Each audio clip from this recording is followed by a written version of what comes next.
अस्सलाम वालेकुम guys.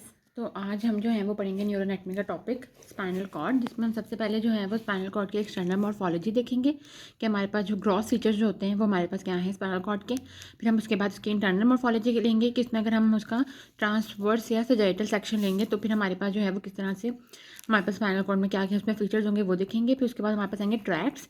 Tracks हमारे पास जो है वो क्या होता है, हमारे पास bundle of axons in CNS। Bundle of axon को CNS में हम जो है वो क्या कह रहे होते हैं, हमारे पास ट्रैक्स कह रहे होते हैं। और अगर यही बंडल ऑफ एक्सॉन जो है वो हमारे पास पेरिफेरल नर्वस सिस्टम में होंगे तो उसको हम जो है वो क्या कहेंगे, नर्व फाइबर। अब हमारे पास जो ट्रैक्स होते हैं वो हमारे पास दो तरह के होंगे, हमारे पास असेंडिंग ट्रैक होंगे, हमारे पास डिसेंडिंग ट्रैक्स होंगे। असेंडिंग ट्रैक्स हमारे पास वो होते हैं जो कि हमारे पास स्पाइनल कॉर्ड से ब्रेन तक हमारे पास जो है वो इन्फॉर्मेशन लेके जा रहे होते हैं। मोस्टली हमारे पास सेंसरी होते हैं, यानी जो कि हमारे पास सेंसिंग इन्फॉर्मेशन लेके जा रहे होते हैं फ्रॉम लाइक हमारे पास जो 5 सेंसेस हैं कॉमनली अगर हम बात करें तो उसकी हमारे पास जैसी इन्फॉर्मेशन लेके जाएंगे। डिसेंडिंग की अगर बात करें तो ये ब्रेन से स्पाइनल कॉर्ड तक क्या आ रहे होते हैं और फिर इसके बाद मसल्स में आ रहे होते हैं और हमारे पास एक्शन जो है वो परफॉर्म करवा रहे होते हैं। अगर हम देखें स्पाइनल कॉर्ड्स की एक्सटर्नल मॉर्फोलॉजी अगर हम देखें तो हम कहते हैं हमारे पास रोस्ट्रली स्टार्ट हो रहा होता है फ्रॉम मेडुला ऑब्लिगेंटा, यानी रोस्ट्रली का मतलब हमारे पास जो है वो स्फेलिक हम उसको कह सकते हैं, या हम उसको हमारे पास कह सकते हैं कि हमारे पास सुपीरियरली जो है वो हमारे पास मेडुला ऑब्लिगेंटा से हमारे पास स्टार्ट हो रहा होता है और हमारे पास फिनिश हो रहा होता है between L1 and L2। Adult के अंदर बिटवीन L1 एंड L2 की जो हमारे पास इंटरवर्टिब्रल डिस्क होती है उसका वहाँ तक हमारे पास जो है वो ये चल रहा होता है। तो ये हमारे पास क्या था, स्पाइनल कॉर्ड का एक्सटेंट, ये कहाँ से लेकर हमारे पास कहाँ तक होती है। अच्छा, अब अगर हम बात करें तो ये हमारे पास एडल्ट है, उसमें हमारे पास ये L1 से L2 तक होती है। लेकिन अगर हम बात करें थोड़ी सी एम्ब्रियोलॉजिकली कि क्यों हमारे पास जो है वो नीचे तक नहीं होती है, ठीक है, वो नहीं पूरी हमारे पास जो अगर हम वर्टिबल कॉलम देखें तो वो तो हमारे पास कॉकिस तक सैक्रल सारा कुछ आ रहा है, लेकिन ये क्यों होती है। तो हम बात करें कि जब हमारे पास थर्ड होता है ना, तो हमारे पास अगर ये हमारे पास वर्टिबल कॉलम है और इसके अंदर हमारे पास ये जो है वो हमारे पास अंदर स्पाइनल कॉर्ड है, तो हमारे पास जो है ना वो third month of the intrauterine life तक ऐसे हमारे पास पूरा कंप्लीट होता है, ठीक है। फिर जब बेबी बोर्न होता है, ठीक है, अगर तब हम देखें वर्टिबल का तो ये हमारे पास वर्टिबल कॉलम है, तो ये हमारे पास अप्रॉक्सीमेटली जो है ना वो L3 के लेवल तक जा रही होती है। लेकिन जैसे ही हमारे पास जो है ना वो हमारे पास जो है वो बड़ा हो रहा होता है बेबी, ये हमारे पास क्या है, बर्थ के ऊपर है, ठीक है। जैसे ही बड़े हो रहा होता है बच्चा, बड़ा होता है, तो हमारे पास क्या होता है कि बोन्स होती हैं, बोन्स हमारे पास जो है वो ग्रो कर जाती हैं, ठीक है। तो वर्टिबल कॉलम हमारे पास ग्रो कर जाती है, जबकि हमारे पास जो स्पाइनल कॉर्ड है वो ग्रो नहीं करती है, और ये हमारे पास बिटवीन L1 टू L2 तक ही रहती है जब हमारे पास हम एडल्ट हो जाते हैं, ठीक है। इसलिए हमने याद रखना है कि हमारे पास L1 से L2 तक इससे हमारे पास रहना है। अब हम देखेंगे हमारे पास जो स्पाइनल कॉर्ड है उसको हमने डिफरेंट सेगमेंट्स के अंदर हमारे पास जो है ना वो हमने डिवाइड कर दिया। अब हमारे पास जो स्पाइनल कॉर्ड है वो एक हमारे पास जो है वो सेगमेंटल स्ट्रक्चर है, ठीक है। उसको हमने डिफरेंट सेगमेंट्स के अंदर डिवाइड किया। टोटल हमारे पास जो सेगमेंट्स हैं वो 31 है। अब हम सेगमेंट को जो है वो हम किस तरह से डिफाइन करेंगे। हमारे पास सेगमेंट जो है ना वो स्पाइनल कॉर्ड अगर लाइक ये हमारे पास पूरी जो है वो एक स्पाइनल कॉर्ड है, तो स्पाइनल कॉर्ड का हमारे पास जो सेगमेंट होगा ना वो हमारे पास वो पार्ट होगा जहाँ से ये एक सेंसरी और एक मोटर नर्व फाइबर निकल रहा है। ये हमारे पास जो है वो हो गया एक सेगमेंट। इस तरीके से अगर हम बात करें तो हमारे पास टोटल जो है वो 31 सेगमेंट्स हैं, और ये बहुत ईजिली है, हमें वर्टिबल कॉलम को हमने जिस तरह से किया हुआ है इसको हम इस तरह से कर सकते हैं, divide cervical, thoracic, lumbar, sacral and coccygeal, ठीक है। इस तरह से हमने वर्टिबल कॉलम को डिवाइड किया, तो इस तरीके से हम उसको स्पाइनल कॉर्ड भी डिवाइड कर लेंगे। हमारे पास सर्वाइकल की बात करेंगे तो हमारे पास 7 वर्टिब्राज होती हैं, लेकिन हमारे पास 8 जो है वो नर्व्स होंगी। अभी ये मैं इसका भी बताएंगे कि हम इसकी 8 नर्व्स जो है वो क्यों होती हैं। और हमारे पास थोरेसिक हैं, उसकी हमारे पास जो है वो 12 अगर होती हैं हमारे पास वर्टिबल कॉलम तो 12 ही नर्व हैं। 5 अगर हमारे पास लंबर की हैं तो इसकी हमारे पास 5 ही होंगी, ठीक है। और हमारे पास 5 सैक्रल हैं, तो हमारे पास 5 ही हमारे पास यहाँ पे सैक्रल होती हैं। कॉक्सीजियल हमारे पास बोन फ्यूज है, उसकी हमारे पास एक है। सैक्रल भी हमारे पास फ्यूज बोन होती है, लेकिन वो 5 इंडिविजुअल बोन से बनी है, तो इसलिए हमारे पास 5 नर्व्स होंगी, ठीक है। तो हमारे पास टोटल जो है वो हमारे पास 31 नर्व्स बनेंगी। अब अगर हम अरेंजमेंट ऑफ द नर्व देखें कि हमारे पास किस तरह से अरेंज होती है, तो हमारे पास ये अगर हम बात करेंगे, ये हमारे पास सर्वाइकल वर्टिब्रा है, एक 7 T1, यानी C1, C2, C3, C4, C5, C6, C7, C8, T1। C8 हमारे पास नहीं होती तो हम इसको यहाँ पे T1 करेंगे, और ये T2। ठीक है, ये हमारे पास जो है वो सारे के सारे हमारे पास वर्टिब्राज हैं। इसमें से नर्व की अगर हम बात करें तो C1 जो है वो इसके ऊपर से ये नर्व निकलेगी, ये हमारे पास क्या है, नर्व। C2 के ऊपर से निकलेगी, C3 के ऊपर से, C4 के ऊपर से, C5 के ऊपर से, C6 के ऊपर से, C7 के ऊपर से और T1 के ऊपर से भी निकलेगी। ये हमारे पास जो ब्लैक में आपको नजर आ रही है ना, सारी हमारे पास क्या है, सर्वाइकल है। ये हमारे पास C1 है, C2 है, C3 है, C4, C5, C6, C7, C8। ठीक है, ये C8 तक हमारे पास निकल के आ गई। ये सारी हमारे पास क्या है, सर्वाइकल हमारे पास जो है वो नर्व्स हैं जो कि हमारे पास निकल रही हैं फ्रॉम द स्पाइनल कॉर्ड का सेगमेंट। अब जब T1 आएगा ना, तो T1 के हमारे पास T1 जो नर्व है वो उसके नीचे से निकलेगी, T2 की भी नीचे से निकलेगी, इस तरह से अगर हम T3 की भी नीचे से निकलेगी, 4 की भी नीचे से निकलेगी। इस तरीके से हमारे पास जो सर्वाइकल हमारे पास नर्व्स हैं उसमें हमारे पास एक्सेप्शन है कि उसके ऊपर से निकलेंगी, वर्टिब्रा के ऊपर से, बाकी बाकी सब में हमारे पास नीचे निकलेंगी। इसी वजह से हमारे पास यहाँ पर जो है ना वो C8 हमारे पास नर्व फाइबर्स हैं, लेकिन हमारे पास वर्टिबल कॉलम क्या है, सिर्फ 7 हैं। अच्छा, अब हमारे पास अगर हम एक्सटर्नल फीचर्स और देखें तो हमारे पास, हम देखें हमारे पास वो पूरी स्पाइनल कॉर्ड होती है ना, उसमें हमारे पास कहीं से थोड़ा सा ना हमारे पास बल्की सी होती है। ठीक है, कुछ रीजन्स ऐसे होते हैं यहाँ पे हमारे पास थोड़ा सा बल्की बल्की होती है, तो उन रीजन्स को हम इनलार्जमेंट कह रहे होते हैं। वह हमारे पास कौन कौन से रीजन में, हमारे पास सर्वाइकल पार्ट में और एक हमारे पास लंबर पार्ट में। तो हम कहते हैं सर्वाइकल इनलार्जमेंट और लंबर इनलार्जमेंट। सर्वाइकल हमारे C4 से T1 तक होती है और लंबर्स L1 से S3 तक। ये होती है क्यों, क्योंकि हमारे पास यहाँ पर अपर लिम्ब के मसल सप्लाई करने हैं, ब्रैकियल प्लेक्सिस ने निकलना है पूरा। ठीक है, और यहाँ पे भी हमारे पास लोअर लिम्ब के सारे मसल्स को सप्लाई करना है, इसलिए यहाँ पे पूरा जो न्यूरॉन्स होती हैं वो बहुत मोटी मोटी होती हैं, इसलिए हमारे पास जो है वो यहाँ पे इनलार्जमेंट्स हो रही होती हैं। फिर हम कहते हैं हमारे पास जो स्पाइनल कॉर्ड होती है वो हमारे पास एंड करी होती है एक कोन शेप स्ट्रक्चर के ऊपर, जिसको हम कह रहे होते हैं कॉनस मेडुलैरिस, और वहाँ से हमारे पास जो है ना वो एक्सटेंशंस निकल रही होती हैं ऑफ द पिया मैटर। अब हमारे पास जो लेटरल सारी एक्सटेंशंस हैं जो यहाँ निकल रही हैं उसको हम कहते हैं डेंटिकुलेट लिगामेंट, और ये हमारे पास 21 जो हैं वो होती हैं। लेकिन एक हमारे पास वर्टिकल एक्सटेंशन होती है जो कि up to the coccyx bone जो है वहाँ पे जाके अटैच होती है, उसको हम कह रहे होते हैं हमारे पास फाइलम टर्मिनली। ठीक है, फाइलम टर्मिनली हम कह रहे हैं किसको, वर्टिकल एक्सटेंशन है। ये किसकी हमारे पास एक्सटेंशन है, ये हमारे पास एक्सटेंशन है पिया मैटर की, जो कि हमारे पास क्या है, एक मेनिंजीज है उसकी, एक हमारे पास सबसे इनर मोस्ट जो मेनिंजीज है ये वो है। मेनिंजीज हमारे पास क्या होती है, मेनिंजीज हमारे पास लेयर्स हैं जो कि हमारे पास सराउंड कर रही होती हैं ब्रेन को और स्पाइनल कॉर्ड को, ताकि उनको प्रोटेक्ट कर सकें। अगर हम मेनिंजेस को देखें तो मेनिंजेस हमारे पास 3 होंगी, डूरा मैटर, एटकेनॉइड मीटर एंड पिया मीटर। ये हमारे पास सबसे आउटर मोस्ट है, फिर हमारे पास मिडल एंड सबसे हमारे पास इनर मोस्ट है। इसकी हमारे पास जो है ना वो स्पेसिस भी होंगी, और फिर उनके हमारे पास क्लिनिकल्स हैं, वो भी हम देखते हैं कि हमारे पास की क्या क्या स्पेसिस होंगी। अगर हम देखें तो हमारे पास आउटर से इनर में, तो सबसे पहले हमारे पास पेरोस्टियम होता है, फिर पेरोस्टियम के पास हमारे पास जो है वो एपिड्यूरल स्पेस होती है। इस एपिड्यूरल स्पेस जो होती है ना, इसके अंदर हमारे पास हम कहते हैं बहुत सारी जो है ना वो हमारे पास नर्व एंडिंग्स होती हैं। ठीक है, हमारे पास बहुत ज़्यादा नर्व एंडिंग्स होती हैं, तो इसका हमारे पास जो क्लिनिकल फीचर है वो हमारे पास ये होता है। इसका क्लिनिकल फीचर कि हमारे पास जब भी हमने सी सेक्शन करना होता है, ठीक है, या कोई भी ऑपरेशन करना वगैरह होता है जिसमें हमारे पास लाइक लोअर रीजन जो है वो हमारे पास इन्वॉल्व होगा, तो हम जो है वो क्या करते हैं कि यहाँ पे एपिड्यूरल ब्लॉक कर रहे होते हैं, कि यहाँ पे हम एनेस्थीसिया देते हैं और सारी जो नर्व सप्लाई है नीचे वो हमारे पास ब्लॉक कर देते हैं। ठीक है, पेरोस्टियम होगी, फिर हमारे पास एपिड्यूरल स्पेस होगी, फिर हमारे पास ड्यूरामीटर वाली लेयर होगी, फिर हमारे पास होगी सब ड्यूरल स्पेस, फिर हमारे पास जो है वो एरिकनॉइड मीटर होगी, फिर हमारे पास होगी सब एरिकनॉइड स्पेस। इस सब एरिकनॉइड स्पेस की हमारे पास ये इंपॉर्टेंस है कि इसमें हमारे पास CSF होता है, सेरेब्रो स्पाइनल फ्लूइड। ये हमारे पास जो फ्लूइड होता है ये हमारे पास जो है वो लुब्रिकेशन प्रोवाइड कर रहा होता है, ताकि हमारे पास जो है वो जर्क्स एंड जोल्ट से जो है वो हमारे पास जो है वो प्रोटेक्ट कर सके स्पाइनल कॉर्ड को। फिर हमारे पास पिया मैटर होता है, और फिर हमारे पास स्पाइनल कॉर्ड होगी। अच्छा, हमने बात की थी कि हमारे पास जो स्पाइनल कॉर्ड अगर हम देखें तो वो हमारे पास जो है वो L1 से लेकर L2 तक ही हमारे पास ख़त्म हो जाती है, जबकि हमारे पास अगर हम देखें वर्टिबल कॉलम जो है वो लंबा हमारे पास नीचे तक जाएगा।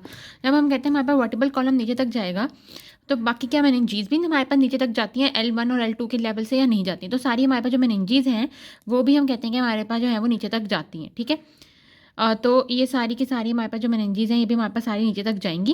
जब हमारे पास मेनिंजी नीचे में जाएगी तो हमारे पास जो सेरिब्रो स्पाइनल फ्लूइड है ये भी हमारे पास से जाता है, ये भी हमारे पास L1 और L2 के लेवल से नीचे तक जाता है, और यहाँ पर एक पूल सा जो है वो CSF का बन जाता है, क्योंकि यहाँ पे हमारे पास स्पाइनल कॉर्ड खत्म, यहाँ पे हमारे पास सारी मेनिंजीज हैं, तो इसको हम जो है वो कह रहे होते हैं लंबर सिस्टन। ठीक है, लंबर सिस्टन हम किसको कह रहे हैं, हमारे पास जो पूल है CSF का उसको हम कह रहे हैं हमारे पास लंबर सिस्टन। और हमारे पास लंबर पंचर जो होता है, लंबर पंचर एक क्लिनिकल हम कहें एक्टिविटी है जिसके अंदर हम जो है वो CSF पेशेंट का निकालते हैं। उसके अंदर कंपोनेंट्स वगैरह चेक करने के में बहुत से हमारे पास जो डिजीज़ वगैरह है उसमें हम यूज़ कर सकते हैं कि हम CSF निकालेंगे फिर उसकी हम कंपोजिशन चेक करते हैं कि उसमें कंपोजिशन में कोई ऑल्ट्रेशन तो नहीं है तो हम पता लग सके। तो लंबर पंचर में हम क्या करते हैं कि हम जो है वो यहाँ से जो लंबर से स्टर्न है यहाँ से हम इंजेक्शन इसके अंदर डालते हैं और हमारे पास जो है वो CSF के अंदर करते हैं। इसमें हम क्या करते हैं, हमारे पास पूरा हम फ्लेक्स कर रहे होते हैं अपनी हिप को और हमारे पास जो है वो इलियक क्रस्ट जो होता है उसको हम ढूंढते हैं और उसके हमारे पास जो है वो मीडियली जो है वो हम इंजेक्शन लगाते हैं। और ये हमारे पास नॉर्मली जो है ना वो L4 से L5 के लेवल पे जाकर हमें जो है ना वो वहाँ पे मिल जाता है। तो इससे हमारे पास ये इसका फ़ायदा होता है कि हमारे पास स्पाइनल कॉर्ड इंजरी हमें पता है कि नहीं होगी क्योंकि यहाँ पे स्पाइनल कॉर्ड लेवल नहीं है। नीचे जो भी है ये हमारे पास क्या है, फाइलम टर्मिनल है या जो भी है कॉर्डा इक्वाइना है, जिस पूरी रीजन को हम कॉर्डा इक्वाइना कहते हैं, सारी हमारे पास या जो डेंटिकुलर लिगामेंट है बस पिया मीटर की एक्सटेंशन है, हमारे पास जो स्पाइनल कॉर्ड है वो हमारे पास ऊपर तक ही ख़त्म हो जाती है। अच्छा, अब हम जो है वो स्पाइनल कॉर्ड के ट्रांसवर्स सेक्शन में लें, यानी हमने जो है ना वो यूँ उसको हम काट दिया है। तो हमारे पास सबसे पहले इंटीरियरली ये हमारे पास की इंटीरियर साइड है और ये हमारे पास की पोस्टीरियर साइड है। तो इंटीरियरली हमारे पास जो है वो क्या होता है, इंटीरियर मीडियन फिशर, यानी हमारे पास ये थोड़ा सा ऐसे अंदर को होता है तो इसको हम कहते हैं हमारे पास इंटीरियर मीडियन फिशर। ठीक है, जबकि हमारे पास जो पीछे होता है वो हमारे पास जो चीज़ है वो इतनी डीप नहीं होती, तो इसको हम जो है ये पीछे हमारे क्या कह रहे होते हैं, पोस्टीरियर मीडियन सल्कस। ठीक है, पीछे हम जो है वो हमारे पास कह रहे हैं पोस्टीरियर मीडियन सल्कस, आगे हम कह रहे हैं इंटीरियर मीडियन फिशर। हमारे पास इंटीरियर मीडियन है तो यहाँ पे हमारे पास साइड पे क्या होगा, लेटरल इंटीरियर फिशर। ठीक है, ये हमारे पास जो है वहाँ पे हमारे पास फिशर देखें, फिशर नहीं है, अगर फिशर होता तो ऐसे होता, तो हमारे पास ये क्या होगा, सल्कस। इसी तरीके से हमारे पास ये जो है ना ये होगा हमारे पास पोस्टीरियर लेटरल सर्कस और ये हमारे पास होगा पोस्टीरियर इंटरमीडिएट सर्कस। तो हमें ये याद रखना है कि हमारे पास जो पीछे है वो हमारे पास वहाँ पे 3 सल्काएँ हैं, यानी पोस्टीरियर मीडियन, पोस्टीरियर इंटरमीडिएट और पोस्टीरियर लेटरल, जबकि आगे हमारे पास एक सर्कस है लेटरल और हमारे पास इंटीरियर मीडियन फिशर है।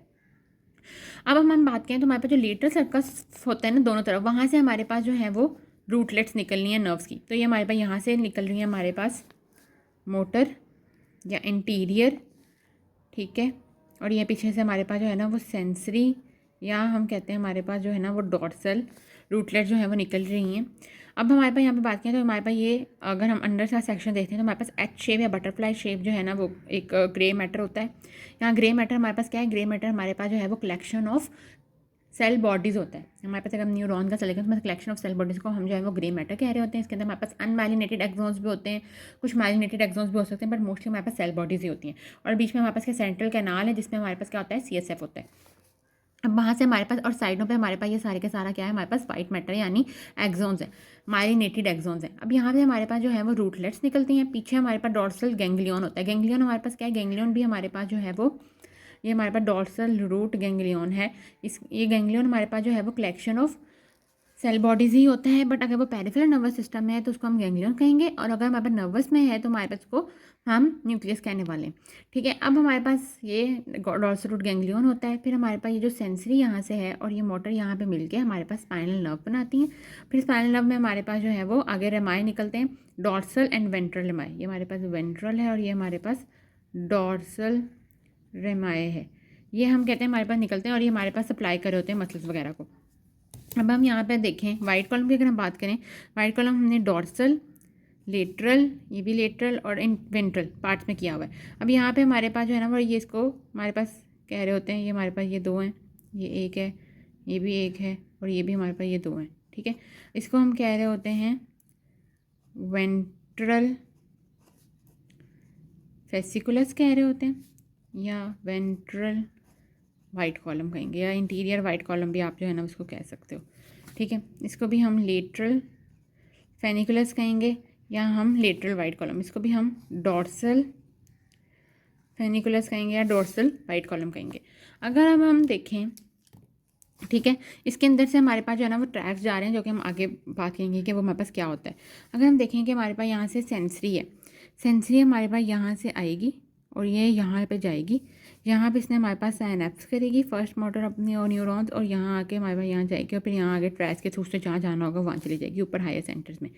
ठीक है, अगर मोटर ने आना है, ठीक है, मोटर हम कंसिडर करते हैं कि हमारे पास ये पिंक कलर से हम मोटर बना रहे हैं, तो मोटर यहाँ से भी आ सकती है। ठीक है, सेंसरी भी यहाँ से भी आ सकती है, लेकिन यहाँ पे दोनों मिक्सड है, ये दोनों हमारे पास क्या है, मिक्स, यानी यहाँ सेंसरी मोटर दोनों आ सकती हैं। लेकिन जब हमारे पास स्पाइनल नर्व भी मिक्स है, लेकिन जब ये आ गई तब मोटर ने यहीं जाना है और जो सेंसरी वाला है वो इधर जाएगा। तो मोटर यहाँ जाएगा, मोटर के पास कहीं नहीं है, ये हमारे पास लोअर मोटर न्यूरॉन्स होंगी, यहाँ पे आके हमारे पास कहीं सिनेप्स करेगा और फिर वहाँ से ऊपर ट्रैक्स में ब्रेन के पास चला जाएगा। ठीक है, तो इससे हमें पता लगा कि हमारे पास ये रूट या रूटलेट्स जो हैं शुरू में, ये हमारे पास प्योरली सेंसरी हैं एंड वेंट्रल वाली प्योरली मोटर है। लेकिन यहाँ स्पाइनल नर्व बनती है, ये भी हमारे पास मिक्स है, और अगर रमाए भी मिक्स है। रमाए में वेंट्रल रमाए हमारे पास पूरा interior part of the body को सप्लाई कर रहा है, यानी जो भी हमारे पास फ्रंट में बैली है, आगे अपर लिम्ब वगैरह है, और ये पीछे बैक ऑफ द मसल्स को हमारे पास जो है ना वो सप्लाई कर रहा होता है। अब हमारा जो है ना वो लास्ट कॉन्सेप्ट रह गया है हमारे पास स्पाइनल कॉर्ड का। वो हमारे पास ये है कि जैसे जैसे हम ये अगर हम देखें बिलफर्ज करें, अगर हमने ये दो वर्टिब्रास नहीं, ये हमने एक का सर्वाइकल सेक्शन लिया है और ये समझ लिया हमने लंबर सेक्शन लिया है। ठीक है, तो अगर हम इसमें बात करें में इनमें क्या फ़र्क नज़र आ रहा है कि इसमें हमारे पास जो ग्रे मैटर है एच शेप वो बहुत कम है, और जबकि इसमें ग्रे मैटर बहुत ज़्यादा है और वाइट मैटर बहुत कम है। तो इससे हमारे पास क्यों होता है? अब देखो, जब जैसे हमारे पास ऊपर फाइबर्स ने आना है ना, तो यहाँ से हमारे पास बिलफर्ज टांग के फाइबर्स आ गए। ठीक है, टांग के सबसे फाइबर जो है वो मीडियली होंगे। यहाँ पे हमारे पास जो है ना वो फिर ऊपर से हमारे पास लाइक जो हमारे पास एब्डोमेन है उसके आगे, फिर हमारे पास यहाँ से जो है वो आगे अपर लिम्ब के। तो ये देखें यहाँ पे वाइट मैटर के एक्सोन ज़्यादा होते जा रहे हैं, लेकिन यहाँ पे अगर ये नीचे, जब लंबर नीचे है तो उसमें अपर लिम्ब के तो नहीं ना आ सकते फाइबर, सिर्फ लोअर लिम्ब के ही आएंगे। तो ये हमारे पास ये एब्डोमेन के ज़्यादा से ज़्यादा आ जाएंगे, ये यहाँ पे नहीं, ये हमारे पास वाइट में आना है। तो इसलिए यहाँ पे वाइट मैटर हमारे पास कम होते हैं, यहाँ पे ज़्यादा होते हैं क्योंकि यहाँ पे ज़्यादा फाइबर्स होते हैं। तो एक रीज़न हमारे पास क्या है कि फाइबर्स जो हैं वो हमारे पास क्या होते हैं, एड अप होते जाते हैं जैसे जैसे हम ऊपर जा रहे हैं। और अगर हम बात करें तो यहाँ से जितने भी मोटर फाइबर्स आने हैं उसने भी हमारे पास अपर लिम्ब का भी लाना है, एब्डोमेन का भी लाना है, लोअर लिम्ब का भी लाना है। ठीक है, अपर लिम्ब वाले ने क्या करना है, इसको यहाँ छोड़ देना है। बाकी कितने बचे, दो अब आएंगे यहाँ एब्डोमेन में। एब्डोमेन वाला भी क्या पता थोरेसिक वाली रीजन में हमारे पास चला गया हो। ठीक है, यहाँ पे सिर्फ एक ही आएगा, तो इस वजह से भी यहाँ पे क्या होगा, कम होगा। ठीक है, तो फाइबर्स एडअप भी होते जाते हैं, और ये हम इसको अगर हम ज़्यादा स्पेसिफिकली कर लें कि सेंसरी फाइबर्स एडअप होते जाते हैं और मोटर फाइबर्स जो है वो एग्जिट होते जाते हैं, जिसकी वजह से हमारे पास वाइट मैटर जो है वो जैसे जैसे हम नीचे जाएंगे वैसे वैसे हमारे पास वाइट मैटर कम होगा। अब ग्रे मैटर हमारे पास क्यों ज़्यादा होता है, क्योंकि जैसे हमारे पास नीचे जाते हैं तो सबसे ज़्यादा मसल्स जो है ना वो हमारे पास नीचे ज़्यादा होते हैं, यानी टांग में हमारे पास जो मसल्स होते हैं वो सबसे ज़्यादा उनको हमारे पास सप्लाई करनी, क्योंकि हमने ऑल द टाइम स्टैंड है। हाथों से हम हर वक्त काम नहीं ले रहे, लेकिन पाँव से हम हर वक्त ही हम खड़े ही रहे हैं या बैठे हुए हैं तो वो काम ले रहा है, वो बैलेंस हमारे पास कर रहा है। तो इसलिए क्योंकि वहाँ पे हमारे पास ज़्यादा सप्लाई करनी है, तो इसलिए भी हमारे पास जो है ना वो न्यूरॉन्स, क्योंकि यहाँ पे हमारे पास न्यूरॉन्स की सेल बॉडीज प्रेजेंट है तो वो ज़्यादा मोटी मोटी होंगी, भरी भरी होंगी, तो भी हमारे पास इसलिए ज़्यादा है। और इसलिए जब हमारे पास वाइट मैटर कम हो रहा है तो स्पेस को ऑक्यूपाई करने के लिए भी ग्रे मैटर हमारे पास ज़्यादा है। तो ये दो रीज़न हमारे पास जो है ना वो इसके आ रहे होते हैं। अब ये हमारे पास जो था, बाकी थोड़ी बहुत इन्फॉर्मेशन है कि हमारे पास इसका वेट 30 ग्राम होगा, इसकी हमारे पास 1 से बल्कि 1.5 सेंटीमीटर तक इसका डायामीटर होगा, या 45 सेंटीमीटर तक लंबी होगी। ये हमारे पास जो है वो ऐसे इन्फॉर्मेशन है स्पाइनल कॉर्ड के बारे में। वैसे हमारे पास ये हमारे पास सारा टॉपिक था स्पाइनल कॉर्ड का, जिसमें आई ट्राई कि मैं सारे पॉइंट्स जो है वो कवर कर लें। आगे फिर हम जो है वो उसमें ट्रैक्स पढ़ेंगे, जो कि हमारे पास वाइट कॉलम में पढ़ रहे हैं। ये हमारे पास बंडल ऑफ एक्सन्स होते हैं, ये हमारे पास असेंडिंग ट्रैक्स कैसे होते हैं, हमारे पास डिसेंडिंग ट्रैक्स क्या होते हैं, ये सारा कुछ जो है ना हम देंगे। अगर आपको वीडियो पसंद आए तो please like, subscribe and share it with your friends, and अल्लाह हाफिज़।